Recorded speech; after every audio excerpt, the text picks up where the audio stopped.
ಈ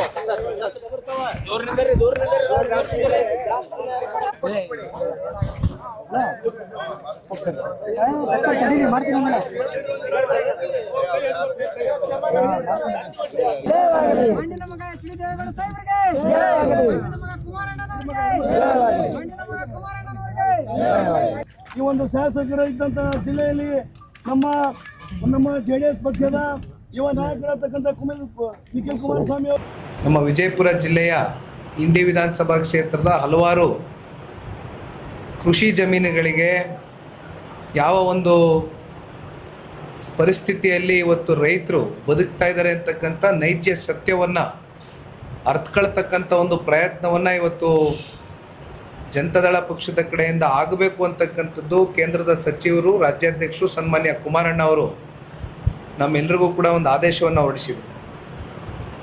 ಈಗಾಗಲೇ ಕೃಷ್ಣಾರೆಡ್ಡಿ ಅವರು ಹೇಳಿದಂತೆ ಕಿತ್ತೂರು ಕರ್ನಾಟಕ, ಕಲ್ಯಾಣ ಕರ್ನಾಟಕ, ಮಧ್ಯ ಕರ್ನಾಟಕ, ಮಲೆನಾಡು, ಕರಾವಳಿ ಇರ್ಬೋದು, ಅದರಲ್ಲೂ ಹಳೆ ಮೈಸೂರು ಪ್ರಾಂತ್ಯದಲ್ಲೂ ಕೂಡ ಸಂಪೂರ್ಣವಾಗಿ ಇವತ್ತು ಈ ರಾಜ್ಯದಲ್ಲಿ ಮುಂಗಾರು ಇವತ್ತೇನು ಮಳೆ ಆಗಬೇಕಾಗಿತ್ತು, ಆದರೆ ಮಳೆ ಆಗದೇ ಇರತಕ್ಕಂಥ ಹಿನ್ನೆಲೆಯಲ್ಲಿ ರೈತರು ಇವತ್ತು ಅತ್ಯಂತ ತೀವ್ರವಾದಂಥ ಒಂದು ಸಂಕಷ್ಟವನ್ನು ಅನುಭವಿಸ್ತಾ ಇದ್ದಾರೆ. ಇಂಥ ಒಂದು ಸಂದರ್ಭದಲ್ಲಿ ಜನತಾದಳ ಪಕ್ಷ ಕಳೆದ ಬಾರಿಯೂ ಕೂಡ ತಮ್ಮೆಲ್ಲರಿಗೂ ಗೊತ್ತಿದೆ, ಅತಿವೃಷ್ಟಿಯಾದಂಥ ಸಂದರ್ಭದಲ್ಲಿ ನಾವೆಲ್ಲರೂ ಕೂಡ ಒಂದು ನಿಯೋಗ ಬಂದಿದ್ವು. ಒಂದು ರೈತರ ಹೊಲ ಗದ್ದೆಗಳಿಗೆ ಭೇಟಿಯನ್ನು ಕೊಟ್ಟು ಅವರ ಒಂದು ಬೆಳೆ ನಾಶ ಏನಾಗಿತ್ತು ಕಳೆದ ವರ್ಷ, ಅದ್ರ ಬಗ್ಗೆನೂ ಕೂಡ ಸರ್ಕಾರಕ್ಕೆ ಪರಿಹಾರವನ್ನು ಘೋಷಣೆ ಮಾಡಬೇಕು ಅಂತಕ್ಕಂಥ ಒತ್ತಡವನ್ನು ಮಾಡೋಗಿದ್ವು. ಅದೇ ರೀತಿ ಈ ವರ್ಷ ಅನಾವೃಷ್ಟಿ ಆಗಿದೆ. ಒಟ್ಟಾರೆಯಾಗಿ ರೈತರು ವಿಜಯಪುರ ಜಿಲ್ಲೆಯಲ್ಲಿ ಸರಿಸುಮಾರು 75%ಗಿಂತ ಹೆಚ್ಚು ರೈತರು ಮಳೆಯನ್ನೇ ನಂಬ್ಕೊಂಡು ಬದುಕನ್ನು ಕಟ್ಕೊಂಡಿರ್ತಕ್ಕಂಥವ್ರು ಏನಿದ್ದಾರೆ, ಅವ್ರಿಗೆ ಕಾಲಕ್ಕೆ ಮಳೆ ಆಗದೇ ಇರತಕ್ಕಂಥ ಹಿನ್ನೆಲೆಯಲ್ಲಿ ಅವರು ಅನುಭವಿಸ್ತಾ ಇರ್ತಕ್ಕಂಥ ಯಾತನೆಯನ್ನು ಇವತ್ತು ಕಣ್ಣಾರೆ ನೋಡಿದ್ದೇವೆ. ಹಾಗಾಗಿ ಒಂದು KSNMDC ಕಡೆಯಿಂದ ದತ್ತಾಂಶಗಳು ಒಂದು ವರದಿಯನ್ನು ಸರ್ಕಾರಕ್ಕೆ ಸಬ್ಮಿಟ್ ಮಾಡಿದ್ದಾರೆ. ಆ ವರದಿಯ ಒಂದು ಮಾಹಿತಿಯ ಪ್ರಕಾರ ಪ್ರತಿ ವರ್ಷ ವಾಡಿಕೆ ಮಳೆ 116 mm ಏನಾಗಬೇಕಾಗಿತ್ತು, ಕಳೆದ ವರ್ಷ ಅದು 89 mmಗೆ ಕುಸಿತು. ಈ ವರ್ಷ ಅದು 70 mmಗೆ ಕುಸಿತೋಗಿದೆ. ವಾಡಿಕೆ ಮಳೆ ಪ್ರತಿ ವರ್ಷ ಆಗಬೇಕಾಗಿರ್ತಕ್ಕಂಥದ್ದು ವರ್ಷವೂ ಕೂಡ ಕುಸಿತ್ಕೊಂಡ್ಬಂದಿದೆ. ಇವೆಲ್ಲವನ್ನು ನೋಡಿದಾಗ ಎಲ್ಲೋ ಒಂದು ಕಡೆ ರೈತರು ಕಂಗಾಲಾಗಿದ್ದಾರೆ. ಇವತ್ತು ನಾವೇನು ಸ್ಥಳ ಪರಿಶೀಲನೆಯನ್ನು ಮಾಡ್ತಕ್ಕಂಥದ್ದಕ್ಕೆ ರೈತರ ಹೊಲಗದ್ದೆಗಳಿಗೆ ಭೇಟಿ ಕೊಟ್ಟಾಗ ಅಲ್ಲಿ ಇವತ್ತು ಒಂದು ಚೂರು ಕೂಡ ಇವತ್ತು ಹೊಲ ಗದ್ದೆಗಳಲ್ಲಿ ನೀರಿಲ್ಲ. ಅಂದರೆ ತೊಗರಿ ಬೆಳೀತಕ್ಕಂಥವ್ರು, ಹತ್ತಿ ಬೆಳೀತಕ್ಕಂಥವ್ರು, ಮೆಕ್ಕೆಜೋಳ ಬೆಳೀತಕ್ಕಂಥವ್ರು ಇಲ್ಲಿ ಜಾಸ್ತಿ ಇರ್ತಕ್ಕಂಥ ಸಂಖ್ಯೆ. ಇವತ್ತು ಇಂಡಿ ಅಂತ ಇದ್ದಂಗೆ ನಮಗೆ ನಿಂಬು ಬೆಳೆಗಾರರು ಕೂಡ ಭಾಳ ಅತಿ ಹೆಚ್ಚು ಇರ್ತಕ್ಕಂಥ ಒಂದು ವಿಧಾನಸಭಾ ಕ್ಷೇತ್ರ.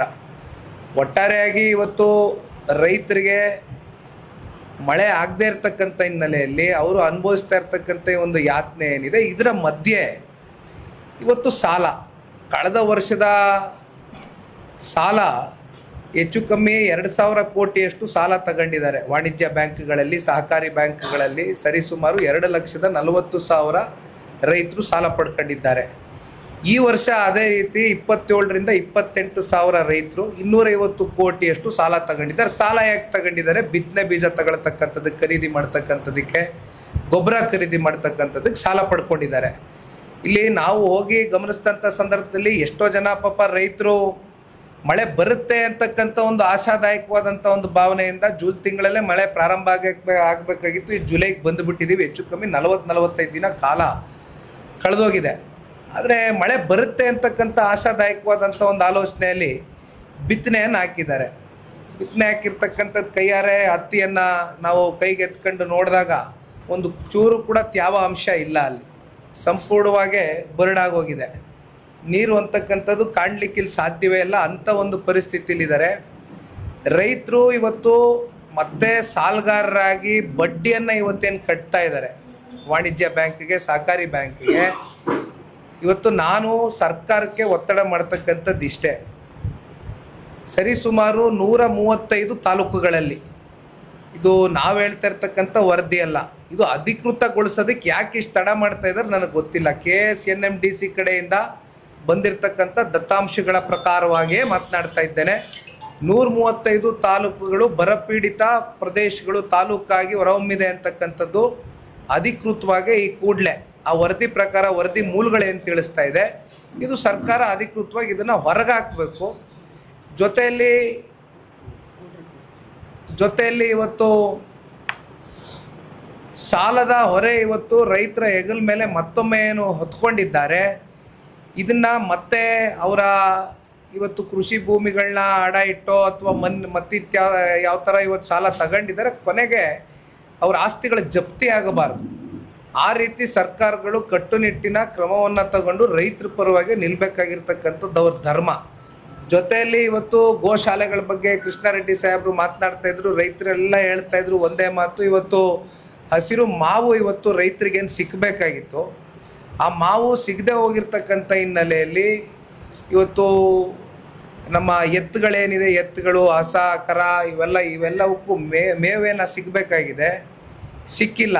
ಹಾಗಾಗಿ ಇವನ್ನ ಕಸಾಯಖಾನೆಗೆ ಹಾಕಿ ಅಲ್ಲಿಂದ ಒಂದಷ್ಟು ಬರ್ತಕ್ಕಂಥ ದುಡ್ಡನ್ನು ತಗೊಂಡು ಬರ್ತಕ್ಕಂಥ ಬಹುಶಃ ಮುಂದಿನ ದಿನಗಳಲ್ಲಿ ಇವು ಕೂಡ ಪ್ರಾರಂಭ ಆಗ್ತಕ್ಕಂಥದ್ದು ಕೂಡ ನಾವು ನೋಡ್ಬೋದು.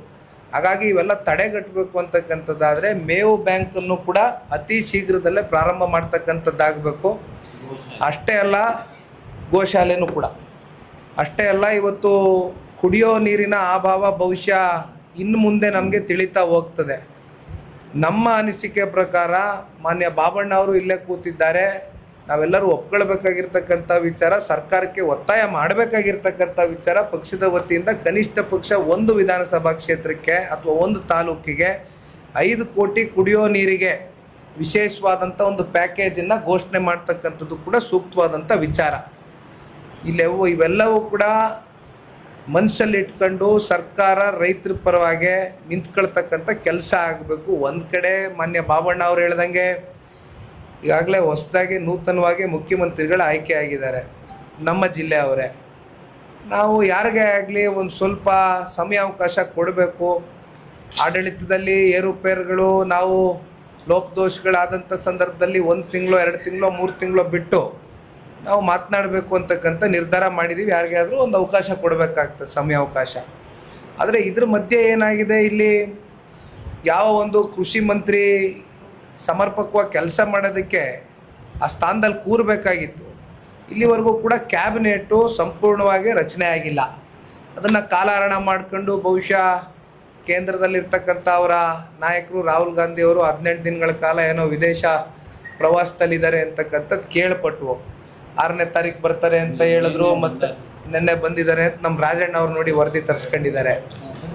ಹಾಗಾಗಿ ಕ್ಯಾಬಿನೆಟ್ಟು ಅದು ಯಾವಾಗ ರಚನೆ ಮಾಡ್ತಾರೋ ಅದು ದೇವರೇ ಬಲ್ಲ. ಇದ್ರ ಮಧ್ಯೆ ಏನಾಗಿದೆ, ಬರ ಬಂದಿರತಕ್ಕಂಥ ಹಿನ್ನೆಲೆಯಲ್ಲಿ ಯಾರು ಕೂಡ ಇಲ್ಲಿ ಜಿಲ್ಲೆ ಉಸ್ತುವಾರಿ ಮಂತ್ರಿಗಳಿರ್ಬೋದು, ಇಲ್ಲಿರ್ತಕ್ಕಂಥ ಯಾರೇ ಶಾಸಕರುಗಳಿರ್ಬೋದು, ಬಂದು ರೈತರ ಹೊಲ ಗದ್ದೆಗಳಿಗೆ ತೆರಳಿ ಕನಿಷ್ಠ ಪಕ್ಷ ಒಂದು ಸಾಂತ್ವನವನ್ನು ಹೇಳಿ ಒಂದು ಧೈರ್ಯ ತುಂಬಿಸಿ ಬರ್ತಕ್ಕಂಥ ಪ್ರಯತ್ನವೂ ಕೂಡ ಸರ್ಕಾರದ ವತಿಯಿಂದ ಇಲ್ಲಿವರೆಗೂ ಮಾಡಿಲ್ಲ ಯಾರು ಕೂಡ. ಆದರೆ ಬಾಬಣ್ಣ ಅವರು ಹೇಳ್ದಂಗೆ ಜನತಾದಳ ಪಕ್ಷ ಅಂದರೆ ನಿಮ್ಮೆಲ್ರಿಗೂ ಗೊತ್ತಿದೆ, ಇದೊಂದು ಪ್ರಾದೇಶಿಕ ಪಕ್ಷ, ರೈತರ ಒಂದು ಹೋರಾಟದಿಂದನೇ ಹುಟ್ಟಿದಿರ್ತಕ್ಕಂಥ ಪಕ್ಷ ಕರ್ನಾಟಕ ರಾಜ್ಯದಲ್ಲಿ. ಹಾಗಾಗಿ ನಮ್ಮದಾದಂಥ ಒಂದು ಬದ್ಧತೆಯನ್ನು ಇಟ್ಕೊಂಡಿದ್ದೀವಿ, ಒಂದು ಕಾಳಜಿಯನ್ನು ಇಟ್ಕೊಂಡಿದ್ದೀವಿ ರೈತರ ಪರವಾಗಿ. ಆ ನಿಟ್ಟಿನಲ್ಲಿ ನಾವು ಇವತ್ತು ಕಿತ್ತೂರು ಕರ್ನಾಟಕದ ಈ ಒಂದು ಪ್ರವಾಸವನ್ನು ಕೈಗೆನೆತ್ಕೊಂಡಿದ್ದೇವೆ.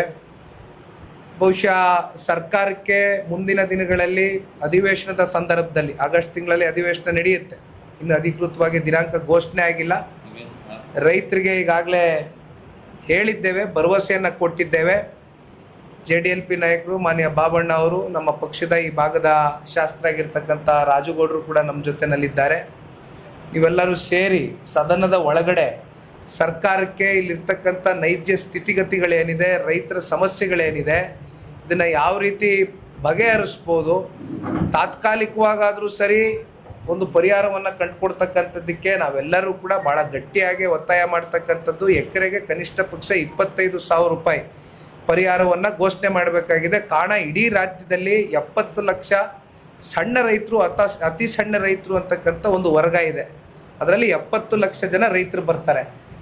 ಅಂಥವ್ರನ್ನ ಇವತ್ತು ಉಳಿಸ್ತಕ್ಕಂಥ ಕೆಲಸ ಮಾಡಬೇಕಾಗಿದೆ. ಕಾರಣ ಅವ್ರಿಗೆ ವ್ಯವಸಾಯ ಬಿಟ್ಟರೆ ಬೇರೆ ಇನ್ಯಾವುದೇ ರೀತಿಯಾದಂಥ ವ್ಯಾಪಾರ ಆಗಲಿ ವಹಿವಾಟುಗಳಾಗಲಿ ರೈತರು ಇಟ್ಕೊಂಡಿರ್ತಕ್ಕಂಥವ್ರಲ್ಲ. ಇವತ್ತು ಬಿತ್ತನೆ ಹಾಕೋದಕ್ಕೂ ನಾನು ಹೇಳಿದ್ದೀನಿ, ಸಾಲ ತಗೊಂಬಂದು ಬಿತ್ತನೆ ಹಾಕಿದ್ದಾರೆ, ಮಳೆ ಬರುತ್ತೆ ಅಂತ ಆಶಾದಾಯಕವಾಗಿ ಬಿತ್ತನೆ ಹಾಕಿದ್ದಾರೆ. ಆದರೆ ಬಿತ್ತನೆ ಹಾಕಿರ್ತಕ್ಕಂಥದ್ದು ಕಣ್ಣಾರೆ ನಾವು ನೋಡಿದ್ದೇವೆ. ಹತ್ತಿ ಆಗಲಿ ಅಥವಾ ತೊಗರಿ ಆಗಲಿ ಇದು ಯಾವುದು ಕೂಡ ಇವತ್ತು ಹೊರಹೊಮ್ಮತಕ್ಕಂಥದ್ದಕ್ಕಾಗೋದಿಲ್ಲ ಇವತ್ತಿರ್ತಕ್ಕಂಥ ಪರಿಸ್ಥಿತಿನಲ್ಲಿ. ಹಾಗಾಗಿ ನಾವು ಸರ್ಕಾರಕ್ಕೆ ಭಾಳ ಗಟ್ಟಿತನದಿಂದ ಒತ್ತಾಯ ಮಾಡ್ತೀವಿ. ಇವತ್ತು ನಿಮಗೆ ಗೊತ್ತಿದೆ, ಇಲ್ಲಿರ್ತಕ್ಕಂಥ ಕೃಷ್ಣ ಕಣಿವೆಯ ಒಂದು ಪ್ರಮುಖವಾದಂಥ ನಮ್ಮ ಆಲ್ಮಟ್ಟಿ ಡ್ಯಾಮು ಇವತ್ತು ಅಲ್ಲಿ ಮಹಾರಾಷ್ಟ್ರ ಪಶ್ಚಿಮ ಘಟ್ಟದಿಂದ ಹರಿದು ಬಂದಿರತಕ್ಕಂಥ ಓವರ್ಫ್ಲೋ ಆಗಿರ್ತಕ್ಕಂಥ ನೀರೇನಿದೆ ಅದನ್ನಾದರೂ ಕನಿಷ್ಠ ಪಕ್ಷ ಇವತ್ತು ಬಿಡ್ತಕ್ಕಂಥ ಕೆಲಸ ಮಾಡಬೇಕು. ಜೊತೆಯಲ್ಲಿ ಇಲ್ಲಿ ಒಂದು 10-15 ಹಳ್ಳಿಗಳು ನಮ್ಮ ಭೀಮಾ ನದಿಯ ವ್ಯಾಪ್ತಿಗೆ, ಇಲ್ಲಿ ನಮ್ಮ ಜಲಾಶಯ ಭೀಮಾ ನದಿಯ ಈ ವ್ಯಾಪ್ತಿಗೆ ಬರ್ತಕ್ಕಂಥ ಒಂದು 15-20 ಹಳ್ಳಿಗಳು ಕೇಳ್ತಾ ಇದ್ದೆ ನಾನು. ಅಲ್ಲೂ ಕೂಡ ಈಗ ಒಂದಷ್ಟು ಜಲಾಶಯದಿಂದ ನೀರನ್ನು ಬಿಡ್ತಕ್ಕಂಥ ಕೆಲಸವೂ ಕೂಡ ಆಗಬೇಕಾಗ್ತದೆ. ಹಾಗಾಗಿ ಒಂದು ಈ ಸಂದರ್ಭದಲ್ಲಿ ಬಹುಶಃ ತಾವೆಲ್ಲ ಪ್ರಶ್ನೆ ಕೇಳ್ಬೋದು. ಮಾನ್ಯ ಕುಮಾರಣ್ಣವರು ಕೇಂದ್ರದ ಸಚಿವರ ಜೊತೆ, ಬಾಬಣ್ಣವರು, ನಾವು, ಕೃಷ್ಣಾರೆಡ್ಡಿ ಅವರೆಲ್ಲ ಮಾತಾಡಿದ್ದೀವಿ. ಮಹಾರಾಷ್ಟ್ರದ ಮುಖ್ಯಮಂತ್ರಿಗಳ ಜೊತೆ ಕೂತು ಏನಾದರೂ ಸೌಹಾರ್ದಿತವಾದಂಥ ಒಂದು ಚರ್ಚೆಯನ್ನು ಮಾಡಿ ಭಾಗದ ರೈತರಿಗೆ ಏನಾದರೂ ನೀರನ್ನು ಬಿಡ್ತಕ್ಕಂಥದ್ದಕ್ಕೆ, ಹರಿಸ್ತಕ್ಕಂಥದ್ದಕ್ಕೆ ಒಂದು ಪ್ರಯತ್ನ ಮಾಡಬೇಕು ಅಂತಕ್ಕಂಥದ್ದು ಕುಮಾರಣ್ಣ ಅವರ ತಲೆಯಲ್ಲಿ ಭಾಳ ಗಟ್ಟಿಯಾದಂಥ ಒಂದು ಆಲೋಚನೆ ಇದೆ. ಅದನ್ನು ಕೂಡ ನಿಮ್ಮ ಮುಂದೆ ಇಡಲಿಕ್ಕೆ ಬಯಸ್ತೇವೆ. ನಾಳೆ ದಿನ ಬಾಗಲಕೋಟೆಗೆ ಹೋಗ್ತಾ ಇದ್ದೇವೆ. ಬಾಗಲಕೋಟೆಯ ಬಾದಾಮಿ ತಾಲೂಕು ಕೂಡ ಭೇಟಿಯನ್ನು ಕೊಡ್ತಾ ಇದ್ದೇವೆ. ಅಲ್ಲಿಂದ ಕಲ್ಯಾಣ ಕರ್ನಾಟಕದ ಹಲವಾರು ಜಿಲ್ಲೆಗಳು, ಪ್ರಮುಖ ಜಿಲ್ಲೆಗಳು ಎಲ್ಲ ಕಡೆಯೂ ಕೂಡ ಹೋಗಿ ಬರ್ತಕ್ಕಂಥ ಒಂದು ಕೆಲಸ, ಒಂದು ನಿಯೋಗ ಈಗಾಗಲೇ ರಚನೆ ಆಗಿದೆ. ನಾಡಗೌಡರು ಬರಬೇಕಾಗಿತ್ತು, ಬಂಡಪ್ಪ ಕಾಶಪ್ಪುರ್ ಅವರು ಬರಬೇಕಾಗಿತ್ತು, ಆದರೆ ಅವರು ಬೆಂಗಳೂರಲ್ಲಿದ್ದಾರೆ ಬೇರೆ ಯಾವುದೋ ಕಾರ್ಯಕ್ರಮದ ಒತ್ತಡದಿಂದ. ನಾಳೆ ಬಂದು ಅವರು ಬಾಗಲಕೋಟೆಯಲ್ಲಿ ನಮ್ಗೆ ಜಾಯ್ನ್ ಆಗ್ತಾರೆ.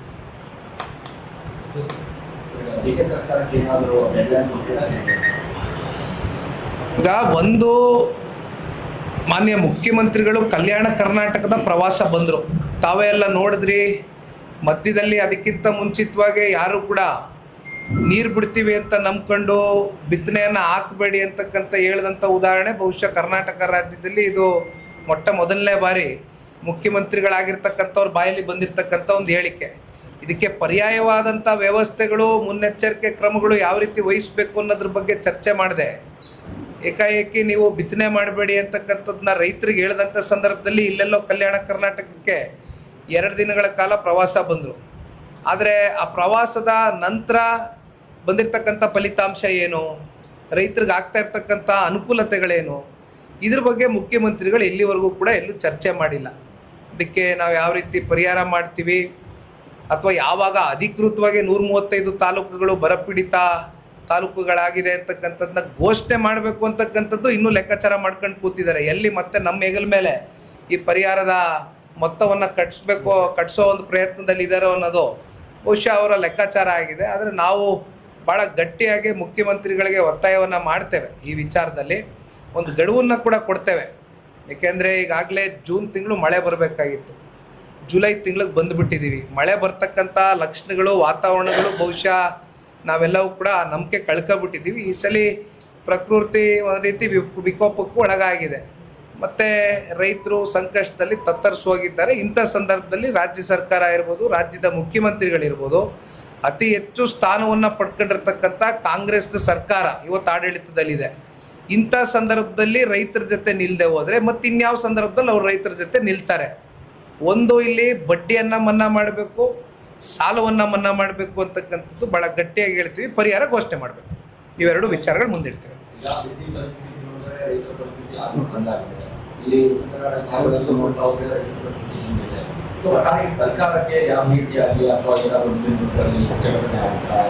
ಈಗ 3.5 ವರ್ಷದ ಕಾಂಗ್ರೆಸ್ ಪಕ್ಷದ ಆಡಳಿತದಲ್ಲಿ ಹೆಚ್ಚು ಕಮ್ಮಿ 3,000ಕ್ಕೂ ಹೆಚ್ಚು ಜನ ರೈತಾಪಿ ವರ್ಗ ಆತ್ಮಹತ್ಯೆಗೆ ಶರಣಾಗಿದ್ದಾರೆ. ಆದರೆ ಇಲ್ಲಿವರೆಗೂ ಯಾತಕ್ಕೆ ಆತ್ಮಹತ್ಯೆಗೆ ಶರಣಾಗಿದ್ದಾರೆ ರೈತರು, ಅದನ್ನು ಯಾವ ರೀತಿ ತಡೆಗಟ್ಟಬಹುದು ಅಂತಕ್ಕಂಥದ್ದಕ್ಕೆ ಯಾವುದೇ ರೀತಿಯಾದಂಥ ಕಾರ್ಯಕ್ರಮಗಳು, ಆಲೋಚನೆಗಳು ಇವ್ರ ತಲೆನಲ್ಲಿ ಇಟ್ಕೊಂಡಿಲ್ಲ. ನೀವು ಬಿಡದಿ ವಿಚಾರ ಮಾತನಾಡೋದಾದರೆ ಬಹುಶಃ ಈಗ ನಾನು ಒಂದಷ್ಟು ವರದಿಗಳು ತರಿಸ್ಕೊಂಡೆ. ನಿನ್ನೆ ನಡೆದಿರ್ತಕ್ಕಂಥ ಘಟನೆ ಇವತ್ತು ರಾಜ್ಯದಲ್ಲಿ ಎಲ್ಲ ಕಡೆ ಕೂಡ ಭಾಳ ದೊಡ್ಡ ಮಟ್ಟದಲ್ಲಿ ಚರ್ಚೆ ಗ್ರಾಸ ಆಗಿದೆ, ಸುದ್ದಿ ಆಗಿದೆ. ಇಲ್ಲಿ ನಾನು ಹೇಳುವಂಥದ್ದಿಷ್ಟೇ, ನಿನ್ನೆಯ ದಿನ ಆದಂಥ ಬಿಡದಿಯ ಒಂದು ಪ್ರಕರಣ ಏನಿದೆ, ರೈತರನ್ನ ಆಕ್ರೋಶಭರಿತವಾಗಿ ಎತ್ಕಟ್ಟಿ ಒಕ್ಕಲೆಬ್ಸಿ ಸರ್ಕಾರ ಅಲ್ಲೆಲ್ಲೋ ಅಧಿಕಾರಿಗಳನ್ನ JMC ಮಾಡ್ತಕ್ಕಂಥದ್ದಕ್ಕೆ ಮುಂದಿಟ್ಕೊಂಡು ನಿನ್ನೆ ತರಾತುರಿಲೇನು ಕಳಿಸಿದ್ರು. ಆ ಸಂದರ್ಭದಲ್ಲಿ ಘಟನೆ ಏನಾಗಿದೆ ನೀವು ನೋಡಿದ್ದೀರಿ. ಏನು ರೈತರು ಕಾನೂನನ್ನು ಕೈಗೆ ಎತ್ಕೋಬೇಕು ಅಂತಕ್ಕಂಥದ್ದು ಉದ್ದೇಶಪೂರ್ವಕವಾಗಿ ಎತ್ಕೊಂಡಿರ್ತಕ್ಕಂಥದ್ದಲ್ಲ. ಇಲ್ಲಿ ರೈತರ ಕನ್ಸೆಂಟ್ ಇಲ್ದಿರ, ರೈತರ ಒಪ್ಪಿಗೆ ಪಡಿದಿರಾ ಸರ್ಕಾರ ಅಲ್ಲೆಲ್ಲೋ AC ರೂಮಲ್ಲಿ ಕೂತ್ಕೊಂಡು 80% ಜನ ರೈತರು ಒಪ್ಪಿಗೆ ಕೊಟ್ಟುಬಿಟ್ಟಿದ್ದಾರೆ ಅಂತಕ್ಕಂಥದ್ದು ಹೇಳಿದಾಗ ಫಲವತ್ತಾದಂಥ ತಮ್ಮ ಪಿತ್ರಾರ್ಜಿತ ಆಸ್ತಿಯನ್ನು ಉಳಿಸ್ಕೊಳ್ತಕ್ಕಂಥದ್ದಕ್ಕೆ ನಿನ್ನೆ ಅತ್ಯಂತ ಭಾವನಾತ್ಮಕವಾಗಿ ಇವತ್ತು ರೈತರು ಬೀದಿಗಿಳಿಬೇಕಾದಂಥ ಪರಿಸ್ಥಿತಿ ನೋಡಿದ್ದೀರಿ. ಸುಮಾರು 490 ದಿನಕ್ಕೂ ಹೆಚ್ಚು ದಿನಗಳು ರೈತ ಮಹಿಳೆಯರು, ಹಿರಿಯಕರು, ವಯಸ್ಸು ಲೆಕ್ಕಾಚಾರ ನೋಡಿದಿರಾ, ಮಹಿಳೆಯರು, ಚಿಕ್ಕ ಚಿಕ್ಕ ಮಕ್ಕಳುಗಳು ಇವತ್ತು ಬೀದಿಲಿ ಕೂತಿದ್ದಾರೆ. ಆದರೆ ಸರ್ಕಾರ ಇಲ್ಲಿವರೆಗೂ ತಿರುಗಿ ನೋಡಿಲ್ಲ. ಅದಾದ ನಂತರ ಇವತ್ತು ಬೆಳಗ್ಗೆ 10 ಜನದ ಮೇಲೆ ಅಧಿಕೃತವಾಗಿ 10 ಜನದ ಮೇಲೆ FIRನ ದಾಖಲೆ ಮಾಡಿದ್ದಾರೆ. 307ನ ಅವ್ರ ಮೇಲೆ ಏರಿದ್ದಾರೆ. ಅದರಲ್ಲಿ 5 ಜನ ಮಹಿಳೆಯರ ಮೇಲೆ FIR ಮಾಡಿದ್ದಾರೆ. ಸರ್ಕಾರ ಏನು ಸಂದೇಶ ಕೊಡಕ್ಕೆ ಹೋಗ್ತಾ ಇದೆ ಅಂತಕ್ಕಂಥದ್ದು ಇವತ್ತು ಸರ್ಕಾರ ಉತ್ತರ ಕೊಡಬೇಕಾಗ್ತದೆ. ಯಾಕೆಂದರೆ ಇವತ್ತು ನೀವು ರೈತರ ಬಗ್ಗೆ ನನಗೆ ಪ್ರಶ್ನೆ ಕೇಳಿದ್ರಿ. ಇವ್ರನ್ನೆಲ್ಲ ಕೂರಿಸ್ಕೊಂಡು ಒಂದು ಸೌಜನ್ಯತೆಗೆ ಒಬ್ಬ ಮುಖ್ಯಮಂತ್ರಿ ಆದವರು, ಯಾಕೆಂದರೆ ಅವರ ಸ್ವಂತ ತವರು ಜಿಲ್ಲೆ ಅದು. ಅಲ್ಲಿ 4 ವಿಧಾನಸಭಾ ಕ್ಷೇತ್ರಕ್ಕೆ 4 ಜನಕ್ಕೂ ಕೂಡ ಇವತ್ತು ಶಾಸಕ ಸ್ಥಾನ ಕೊಟ್ಟಿದ್ದಾರೆ ಅಲ್ಲಿರ್ತಕ್ಕಂಥ ಜಿಲ್ಲೆ ಜನ. ಆದರೆ ಒಂದು ಸೌಜನ್ಯಕ್ಕಾದರೂ ಅವರನ್ನು ಕರೆದು ಇಲ್ಲಿವರೆಗೂ ಭೇಟಿ ಮಾಡ್ತಕ್ಕಂಥ ಪ್ರಯತ್ನ ಆಗಿಲ್ಲ. ಬದಲಾಗಿ ಅವ್ರಿಗೆ ಬೇಕಾದಂಥ ಒಂದಷ್ಟು ಜನನ ಕರೆಸ್ಕೊಂಡು ಈ ಥರ ರೈತರ ಶಾಲೆ ಹಾಕ್ಕೊಂಡು ಕೂರಿಸ್ಕೊಂಡು ರೈತರ ಜೊತೆ ನಾನು ಒಂದು ಸಂವಾದ ಮಾಡಿದ್ದೀನಿ, ಅವ್ರ ಒಪ್ಪಿಗೆ ತಗೊಂಡಿದ್ದೀನಿ ಅಂತ ಒಂದು ಬಿಂಬಿಸಿದ್ರು ಹೊರತುಪಡಿಸಿ ಯಾವ ರೈತರ ಜೊತೆ ಅಲ್ಲಿರ್ತಕ್ಕಂಥ ನಿಜವಾದ ರೈತರ ಜೊತೆ ಸರ್ಕಾರ ಆಗಲಿ ಮುಖ್ಯಮಂತ್ರಿಗಳಾಗಲಿ ಕೂತು ಚರ್ಚೆ ಮಾಡ್ತಕ್ಕಂಥ ಒಂದು ಸೌಹಾರ್ದಿತವಾದಂಥ ವಾತಾವರಣ ಸೃಷ್ಟಿ ಮಾಡಿಲ್ಲ. ಹಾಗಾಗಿ ನಿನ್ನೆ ದಿನ ಈ ಪ್ರಕರಣ ಆಗಿದೆ. ಆದರೆ ಒಂದು ಬಿಡದಿ ಭಾಗದ ರೈತರಿಗೆ ನಾನು ಇಲ್ಲಿಂದಾನೇ ಸಂದೇಶ ಕೊಡ್ಲಿಕ್ಕೆ ಬಯಸ್ತೇನೆ. ನಾವೀಗಾಗಲೇ ಮೊದಲನೇ ದಿನದಿಂದನೂ, ಯಾಕೆಂದರೆ ಇವೆಲ್ಲ ಮುನ್ನೆಲೆಗೆ ಬಂದಿರತಕ್ಕಂಥದ್ದು 1-1.5 ತಿಂಗಳಿಂದ ಭಾಳ ಜನ ಸಂಘಟನೆಗಳು ಎಲ್ಲ ಒಂದು ಸ್ವಲ್ಪ TV ಮಾಧ್ಯಮದಲ್ಲಿ, ಆ ಪತ್ರಿಕಾ ಮಾಧ್ಯಮದಲ್ಲಿ ಯಾವಾಗ ಪ್ರಚಾರ ಆಯಿತು ಆಗ ಭಾಳ ಜನ ಸ್ವಇಚ್ಛೆಯಿಂದ ಸೋಷಿಯಲ್ ಮೀಡಿಯಾಗಳಲ್ಲಿ ಬೇರೆ ಬೇರೆ ಮೀಡಿಯಾ ಪ್ಲ್ಯಾಟ್ಫಾರ್ಮ್ಸಲ್ಲೆಲ್ಲ ಇದನ್ನು ವಿಡಿಯೋ ಮಾಡಿ ಹಾಕಿದರು. ಆದರೆ ಮೊದಲನೇ ದಿನದಿಂದ ಅವ್ರ ಹೋರಾಟದಲ್ಲಿ ಜನತಾದಳ ಪಕ್ಷ ಗಟ್ಟಿಯಾಗಿ ನಿಂತ್ಕೊಂಡಿದೆ. ಆಮೇಲೆ ನಾವು ಯಾವುದೇ ಅಭಿವೃದ್ಧಿಯ ವಿರೋಧಿಗಳಲ್ಲ.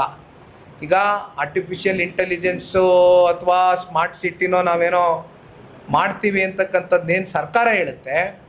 ಇವತ್ತು KIDB ಕಡೆಯಿಂದ ಹೆಚ್ಚು ಕಮ್ಮಿ 1.5 ಲಕ್ಷ ಎಕರೆಗೂ ಅಧಿಕ ಜಮೀನು ಇವತ್ತು KIDB ಅಕ್ವಿಸಿಷನ್ ಮಾಡ್ಕೊಂಡಿದ್ದಾರೆ. ಅದು ನಮ್ಮ ಕಲ್ಯಾಣ ಕರ್ನಾಟಕ ಇರ್ಬೋದು, ಇಲ್ಲಿ ನಿಮ್ಮ ಕಿತ್ತೂರು ಕರ್ನಾಟಕ ಇರ್ಬೋದು, ಎಲ್ಲ ಭಾಗಗಳಲ್ಲೂ ಅಕ್ವಿಸಿಷನ್ ಆಗಿದೆ. ಇಲ್ಲಿ ಜನ ಇವತ್ತು ಗುಳೆ ಹೋಗ್ತಾ ಇದ್ದಾರೆ. ಒಂದಷ್ಟು ಜನ ಹೈದರಾಬಾದ್ಗೆ ಹೋಗ್ತಾರೆ, ಒಂದಷ್ಟು ಜನ ಬಾಂಬೆಗೆ ಹೋಗ್ತಾರೆ. ಗೂಳೆ ಹೋಗ್ತಕ್ಕಂಥ ಯುವಕರನ್ನ ಯಾಕೆ ನೀವು ಇಲ್ಲಿ KIDB ಅಕ್ವಿಸಿಷನ್ ಆಗಿರ್ತಕ್ಕಂಥ ಜಾಗದಲ್ಲಿ ಇಂಡಸ್ಟ್ರಿಗಳನ್ನ ಯಾಕೆ ತಗೊಂಬಂದು ಸ್ಥಾಪನೆ ಮಾಡೋಕ್ಕಾಗ್ತಾ ಇಲ್ಲ? AI ಸಿಟಿ ಅಂತಕ್ಕಂಥದ್ದು, ಸ್ಮಾರ್ಟ್ ಸಿಟಿ ಅಂತಕ್ಕಂಥದ್ದು ಫಲವತ್ತಾದಂಥ ಜಮೀನಲ್ಲೇ ಮಾಡಬೇಕಾ? ಕೃಷಿಗೆ ಯೋಗ್ಯ ಇಲ್ಲದೆ ಇರ್ತಕ್ಕಂಥ ಭೂಮಿ ಅಂತಕ್ಕಂಥದ್ದನ್ನು ನೀವು ಅದನ್ನು ಗಮನಿಸಿ. ಅಂಥ ಕಡೆ ಇವತ್ತು ಯಾವ ಸಿಟಿ ಬೇಕಾದರೂ ಕಟ್ಬೋದು, ನಮ್ಮದೇನು ಆಕ್ಷೇಪಣೆ ಇಲ್ಲ, ನಾವೇನು ಅಬ್ಜೆಕ್ಷನ್ ಮಾಡೋದಿಲ್ಲ ಅದಕ್ಕೆ. ಆದರೆ ಅಲ್ಲಿ ಇರ್ತಕ್ಕಂಥ ಪರಿಸ್ಥಿತಿ, ನಾನು ಪಾದಯಾತ್ರೆ ಮಾಡಿ ಬಂದಿರೋನು 26 ಗ್ರಾಮದಲ್ಲೂ ಹೋಗಿದ್ದೀನಿ. ಅಲ್ಲಿ ಹೋದಾಗ ಸಣ್ಣ ರೈತರು, ಅತಿ ಸಣ್ಣ ರೈತರು ಅಂತಕ್ಕಂಥ ಒಂದು ಕೆಟಗರಿ ಇದೆ. ಅದು ಬಹುತೇಕ ದೊಡ್ಡ ಮಟ್ಟದಲ್ಲಿ ಇರ್ತಕ್ಕಂಥ ಕೆಟಗರಿ. ಇವರು ಹೈನುಗಾರಿಕೆ ಮಾಡ್ಕೊಂಡು, ಹಸು ಸಾಕೊಂಡು, ಸ್ವಂತ ಜಮೀನಿಲ್ಲ ಅಂತ ಹೇಳಿದ್ರು ಗುತ್ತಿಗೆಗೆ ಜಮೀನು ತಗೊಂಡು ಅಲ್ಲಿ ಎಕ್ಸ್ಪೆನ್ಸ್ ಕಟ್ಔಟ್ ಮಾಡಿ ಕೊನೆಗೆ ಬರ್ತಕ್ಕಂಥ ಆದಾಯದಲ್ಲಿ ಅವರ ಜೀವನೋಪಾಯ ಕಟ್ಕೊಂಡಿದ್ದಾರೆ. ಅಲ್ಲಿರ್ತಕ್ಕಂಥ ರೈತರು ಬದುಕು ಕಟ್ಕೊಂಡಿದ್ದಾರೆ. ಹೀಗಾಗಿ ಅವರ ಬದುಕಿನ ಜೊತೆ ಚಲ್ಲಾಟ ಆಡ್ತಕ್ಕಂಥದ್ದು, ಅವ್ರ ಎದೆ ಮೇಲೆ ಮರಣ ಶಾಸನವನ್ನು ಬರೀತಕ್ಕಂಥ ಈ ರಾಜ್ಯ ಸರ್ಕಾರ ಏನಾದರೂ ಕಿಂಚಿತ್ತು ಮಾನ ಮರ್ಯಾದೆ ಗೌರವ ಅಂತಕ್ಕಂಥದ್ದಿದ್ರೆ ತತ್ಕ್ಷಣ ಇವತ್ತು ನಿನ್ನೆ ಅವ್ರು ನಡ್ಕೊಂಡಿರ್ತಕ್ಕಂಥ ರೀತಿಗೆ ಪುಷ್ಟಿ ಕೊಡುವಂತೆ ಇವತ್ತು FIR ಹೆಣ್ಣು ಮಕ್ಕಳ ಮೇಲೆ, ಮುಗ್ಧ ಹೆಣ್ಣು ಮಕ್ಕಳ ಮೇಲೆ, ರೈತ ಮಹಿಳೆಯರ ಮೇಲೆ ದಾಖಲೆ ಮಾಡಿದ್ದಾರೆ. ಒಂದು ಪಕ್ಷದ ಕಡೆಯಿಂದ ಭಾಳ ಗಟ್ಟಿಯಾಗಿ ಬಿಡದಿ ವಿಚಾರದಲ್ಲಿ ಗಟ್ಟಿ ನಿಲುವನ್ನು ವ್ಯಕ್ತಪಡಿಸ್ಲಿಕ್ಕೆ ಇಷ್ಟಪಡ್ತೇನೆ. ಯಾರ ಮೇಲೆ ಇವತ್ತು 307 FIRನ ದಾಖಲೆ ಮಾಡಿದ್ದಾರೆ, ಕಾನೂನಿನ ಅಡಿಯಲ್ಲಿ ಅವ್ರಿಗೆ ರಕ್ಷಣೆ ಕೊಡಿಸ್ತಕ್ಕಂಥದ್ದಕ್ಕೆ ಜನತಾದಳ ಪಕ್ಷ ಭಾಳ ಗಟ್ಟಿಯಾಗಿ ಸನ್ಮಾನ್ಯ ದೇವೇಗೌಡರು ಸಾಹೇಬರು, ಕುಮಾರಣ್ಣ ಅವರ ನೇತೃತ್ವದಲ್ಲಿ ನಿಲ್ತಕ್ಕಂಥ ಪ್ರಯತ್ನ ಮಾಡ್ತೇವೆ.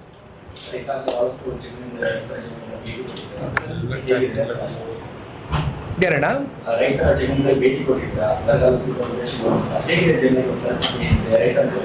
ಅಲ್ಲ, ಪರಿಸ್ಥಿತಿ ಭಾಳ ಚಿಂತಾಜನಕವಾಗಿದೆ.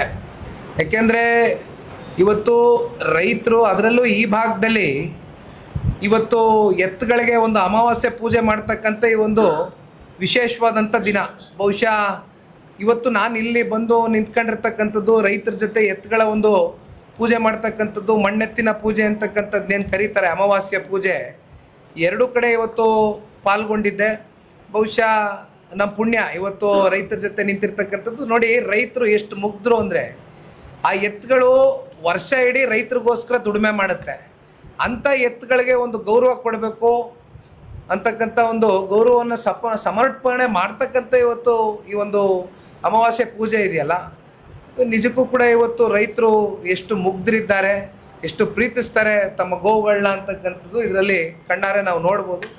ಇಂಥ ಒಂದು ಸಂದರ್ಭದಲ್ಲಿ ಮಳೆ ಬೆಳೆ ಚೆನ್ನಾಗಿ ಪ್ರತಿ ವರ್ಷವೂ ಕೂಡ ರೈತರಿಗೆ ಅನುಕೂಲ ಆಗಲಿ ಅಂತಕ್ಕಂಥದ್ದನ್ನ ಭಗವಂತನಲ್ಲಿ ನಾವು ಪ್ರಾರ್ಥನೆ ಮಾಡ್ಬೋದು. ಆದರೆ ಇವತ್ತಿನ ಪರಿಸ್ಥಿತಿಯಲ್ಲಿ ಅವ್ರನ್ನ ಹೊರಗಡೆ ತಗೊಬರ್ಬೇಕು ಅಂದರೆ ಸರ್ಕಾರ ಭಾಳ ಗಟ್ಟಿಯಾದಂಥ ನಿಲುವನ್ನು ಪ್ರಕಟಿಸಬೇಕಾಗ್ತದೆ ರೈತರ ಪರವಾಗಿ. ಅದನ್ನು ನಾವು ಭಾಳ ಗಂಭೀರವಾಗಿ ಆಗ್ರಹಿಸ್ತೀವಿ. ಸರ್, ಈ ಕರ್ನಾಟಕ ಒಳಗೆ ಇಷ್ಟು ಎಲ್ಲ ಸಮಸ್ಯೆಗಳು ಇದೆ, ಅದನ್ನು ಅಪೋಸಿಷನ್ ಯಾಕೆ ಮೌನಾಗಿ ಇದು ಯಾಕೆ ಪ್ರತಿಭಟನೆ ಮಾಡಾಕತ್ತಿಲ್ಲ ಸರ್ಕಾರ? ನಾವು ಯಾವತ್ತೂ ಕೂಡ ಮೌನವಾಗಿ ಕೂತಿಲ್ಲ. ನಾವು ಒಂದು ದಿನಾನೂ ಮೌನವಾಗಿ ಕೂತಿರ್ತಕ್ಕಂಥ ದಿನವೇ ಇಲ್ಲ. ಈಗ ನಾನು ಇಲ್ಲಿವರೆಗೂ ಶಾಸಕ ಆಗಿಲ್ಲ, ನನಗೆ ಅವಕಾಶ ಸಿಕ್ಕಿಲ್ಲ. ಆದರೂ ಕೂಡ ನಮ್ಮ JDLP ನಾಯಕರು ಬಾಬಣ್ಣವ್ರು ಇರ್ಬೋದು ಅಥವಾ ನಮ್ಮ ಶಾಸಕರುಗಳು ಸದನದ ಒಳಗಡೆ ಯಾವುದೇ ರಾಜ್ಯದ ಸಮಸ್ಯೆಗಳ ಬಗ್ಗೆ ಧ್ವನಿ ಎತ್ತಕ್ಕಂಥ ಕೆಲಸ ಮಾಡಿದ್ದಾರೆ. ನನಗೆ ಸದನದ ಒಳಗಡೆ ಹೋಗಿ ಧ್ವನಿ ಎತ್ತಕ್ಕಂಥದ್ದಕ್ಕೆ ಅವಕಾಶ ಇಲ್ಲ ಅಂತ ಹೇಳಿದ್ರು. ಬೀದಿಲಿ ಧ್ವನಿ ಎತ್ತಕ್ಕಂಥ ಕೆಲಸ ಜನರ ಪರವಾಗಿ ನಿರಂತರವಾಗಿ ಮಾಡ್ಕೊಂಬಂದಿದ್ದೇನೆ. ಜನ ವಿರೋಧಿ ನೀತಿಗಳು, ರೈತ ವಿರೋಧಿ ನೀತಿಗಳು, ಇವೆಲ್ಲ ಪ್ರತಿನಿತ್ಯದ ಈ ಕಾಂಗ್ರೆಸ್ ಸರ್ಕಾರದ ಕೆಲವೊಂದಷ್ಟು ನೀತಿಗಳು ಇವತ್ತು ಏನು ನಮ್ಮ ಮೇಲೆ ಹೆಗಲ ಮೇಲೆ ಕಟ್ಟಿದ್ದಾರೆ. ಇದರ ವಿರುದ್ಧವಾಗಿ ನಿರಂತರವಾದಂಥ ಹೋರಾಟ ಮಾಡ್ತಾ ಇದ್ದೇವೆ. ಬಹುಶಃ ಇನ್ನೊಂದು 2 ವರ್ಷಗಳ ಕಾಲ ಸಂಘಟನೆ ಮತ್ತು ಸಂಘರ್ಷ ಎರಡಕ್ಕೂ ಕೂಡ ತಯಾರಾಗಿ ನುಗ್ತೇವೆ ಜನತಾದಳ ಪಕ್ಷ.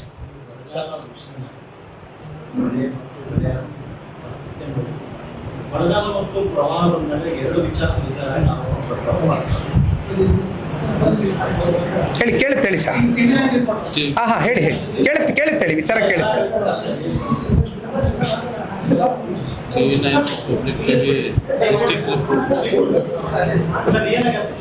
ಹೇಳಿ ಸರ್, ತಾವು ಹೇಳಿ ಸರ್, ಮುಂದುವರಿಸಿ. ಈಗ ಬರಗಾಲ ಬಂದಾಗ ಮತ್ತು ಪ್ರವಾಹ ಬಂದಾಗ ಪರಿಹಾರ ವಿಚಾರವಾಗಿ ವಿರೋಧ ಪಕ್ಷಗಳು ಆಡಳಿತ ಪಕ್ಷಕ್ಕೆ ಪರಿಹಾರ ಜಾಸ್ತಿ ಕೇಂದ್ರದ ನೀತಿ NDRF ವಿಚಾರವಾಗಿ ಕೇಂದ್ರದಲ್ಲಿ ವಿರೋಧ ಪಕ್ಷ ಕಾಂಗ್ರೆಸ್ NDRF ನೀತಿ ನಿರೂಪಣೆಗಳು ಬದಲಾಗಿವೆ. ಆ NDRF ಪ್ರಕಾರ ಪರಿಹಾರ ಸ್ವಲ್ಪ ಪ್ರಮಾಣದಲ್ಲಾಗುತ್ತೆ. ಈಗ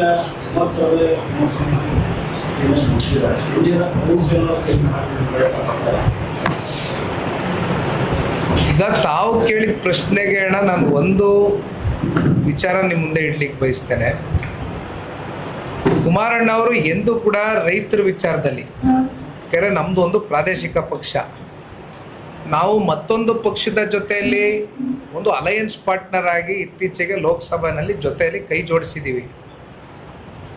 ನಾವು ಆಡಳಿತದ ವಿಚಾರದಲ್ಲಿ ಕೂತ್ಕೊಂಡು ಯಾವುದೇ ನಮ್ಮ ರಾಜ್ಯಕ್ಕೆ ಬರಬೇಕಾಗಿರ್ತಕ್ಕಂಥ ಸವಲತ್ತುಗಳಿರ್ಬೋದು, ನಮ್ಮ ರೈತರಿಗೆ ಸಿಗಬೇಕಾಗಿರ್ತಕ್ಕಂಥ ಅನುಕೂಲತೆಗಳಿರ್ಬೋದು, ಈ ವಿಚಾರಕ್ಕೆ ಸಂಬಂಧಪಟ್ಟಂತೆ ನಾವು ಯಾವತ್ತೂ ಕೂಡ ಹಿಂದೆಟಾಗ್ತಕ್ಕಂಥ ಪ್ರಶ್ನೆ ಇಲ್ಲ. ಅದರಲ್ಲೂ ಕೂಡ ರೈತರ ಸಾಲ ಮನ್ನಾ ಅಂತಕ್ಕಂಥದ್ದು ಈ ರಾಜ್ಯದಲ್ಲಿ ಯಾರಾದರೂ ಭಾಳ ಗಟ್ಟಿ ನಿಲುವಿಂದ ಮಾಡಿದರೆ ಅದು ಸನ್ಮಾನ್ಯ ಕುಮಾರಣ್ಣ ಅವರು. ಅದೇ ರೀತಿ ಇವತ್ತು ಕೇಂದ್ರದಿಂದ ಯಾವ ಒಂದು ಪರಿಹಾರಗಳು ತಾವು ಬಯಸ್ತಾ ಇದ್ದೀರಿ, ನಮ್ಮ ರೈತರುಗಳಿಗೆ ಇಂಥ ಸಂಕಷ್ಟದ ದಿನಗಳಲ್ಲಿ ಬಂದು ಸೇರಬೇಕು, ಹೆಚ್ಚಾಗಿ ಸೇರಬೇಕು ಪರಿಹಾರಗಳು ಅಂತಕ್ಕಂಥದ್ದು, ಆ ವಿಚಾರಕ್ಕೆ ಸಂಬಂಧಪಟ್ಟಂತೆ ಈಗಾಗಲೇ ಇಲ್ಲಿ ಬಾಬಣ್ಣ ಅವರು ಮಾತಾಡ್ಬೇಕಾದ್ರೆ ಹೇಳ್ತಾಯಿದ್ರು, ಅಲ್ಲಿ ನಮ್ಮ ಕೋಲಾರ ಭಾಗಕ್ಕೆ ಹೋದರೆ ಅಲ್ಲಿ ಮಾವು ಬೆಳೆಗಾರರು ಜಾಸ್ತಿ, ಅಲ್ಲಿ ಅವರು ರೇಟು ಕುಸಿದಂಥ ಸಂದರ್ಭದಲ್ಲಿ ಮಾವನ್ನು ಖರೀದಿ ಮಾಡದೆ ಹೋದಂಥ ಸಂದರ್ಭದಲ್ಲಿ ಕುಮಾರಣ್ಣ ಅವರು ಅಲ್ಲಿರ್ತಕ್ಕಂಥ ಕೇಂದ್ರದ ಕೃಷಿ ಸಚಿವರ ಜೊತೆ ಕೂತು ಚರ್ಚೆ ಮಾಡಿ ಅದಕ್ಕೆ ಒಂದು ಪರಿಹಾರವನ್ನು ಕಂಡುಕೊಡ್ತಕ್ಕಂಥ ಪ್ರಯತ್ನ ಮಾಡಿದರು. ಅಲ್ಲಿಂದ ಮತ್ತೆ ನೀವು ಮೈಸೂರು ಕಡೆ ಬಂದರೆ ತಂಬಾಕು ಬೆಳೀತಕ್ಕಂಥವರು ಕೇವಲ 5 ತಾಲೂಕುಗಳಲ್ಲಿ ಮಾತ್ರ ಇಡೀ ರಾಜ್ಯದಲ್ಲಿ ತಂಬಾಕು ಬೆಳೀತಾರೆ.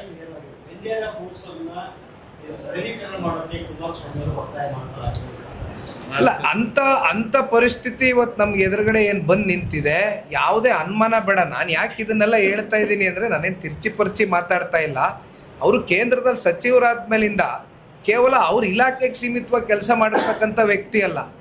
ರೈತರು ಕಷ್ಟ ಅಂತ ಬಂದಾಗ ಕೋಲಾರ ಜಿಲ್ಲೆ ರೈತರೇ, ವಿಜಯಪುರ ಜಿಲ್ಲೆ ರೈತರೇ, ಅಥವಾ ಅಲ್ಲೆಲ್ಲೋ ಮೈಸೂರು ಜಿಲ್ಲೆ ರೈತರು ತಂಬಾಕು ಬೆಳೆಗಾರರ ಕಷ್ಟದಲ್ಲಿದ್ದಾಗ ಖರೀದಿ ಮಾಡಿಸ್ತಕ್ಕಂಥದ್ದಕ್ಕೂ ಕೂಡ ನಿಂತಂಥದ್ದು ಇದೇ ಕುಮಾರಣ್ಣ ಅವರು. ಹಾಗಾಗಿ ನಾವು ಒತ್ತಾಯ ಮಾಡ್ತೀವಿ, ಕುಮಾರಣ್ಣ ಅವ್ರ ಗಮನಕ್ಕೆ ತಗೊಬರ್ತೀವಿ ಈ ವಿಚಾರ.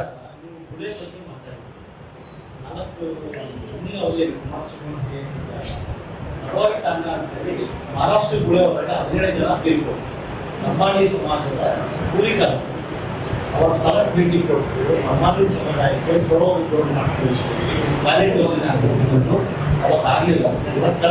ಸರ್ಕಾರ ಕೇಂದ್ರದಲ್ಲೇ ಬರ್ತಿದ್ದಾರೆ.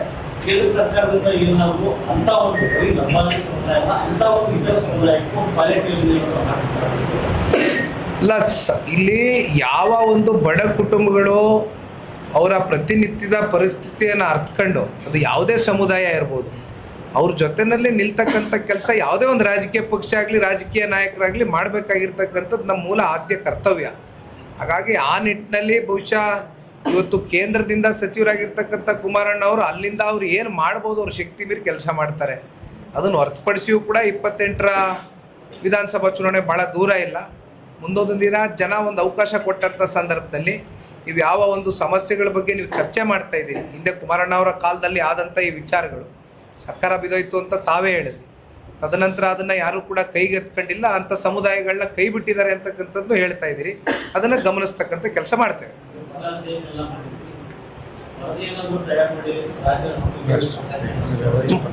ಮಾಡಿಕೊಡ್ತೇವೆ, ಅದನ್ನು ಮಾಡಿ ಕಳಿಸ್ತೇವೆ. ಇಲ್ಲಿ ಬಾಬಣ್ಣ ಅವರು ಅದಕ್ಕೆ JDLP ನಾಯಕರ ಜೊತೆಲಿ ಬಂದಿದ್ದಾರೆ. ರಾಜ್ಯಪಾಲರ ಗಮನಕ್ಕೆ ತಗೊಂಡು ಬರ್ತಕ್ಕಂಥದ್ದಕ್ಕೆ ಒಂದು ವರದಿಯನ್ನು ಮಾಡಿ ಸಂಗ್ರಹ ಮಾಡಿ ಇರ್ತಕ್ಕಂಥ ನೈಜ ಸ್ಥಿತಿ ಏನು ವಾತಾವರಣ ಇದೆ ಅದನ್ನು ಒಂದು ವರದಿ ಮೂಲಕ ಅದನ್ನು ರಾಜ್ಯಪಾಲರಿಗೆ ತಲುಪಿಸ್ಬೇಕು ಅಂತಕ್ಕಂಥದ್ದು ಕೇಂದ್ರದ ಸಚಿವರು ಕೂಡ ನಮ್ಗೆ ಆದೇಶ ಹೊರಡಿಸಿದ್ದಾರೆ. ಮಾಡ್ತೇವೆ. Thank you.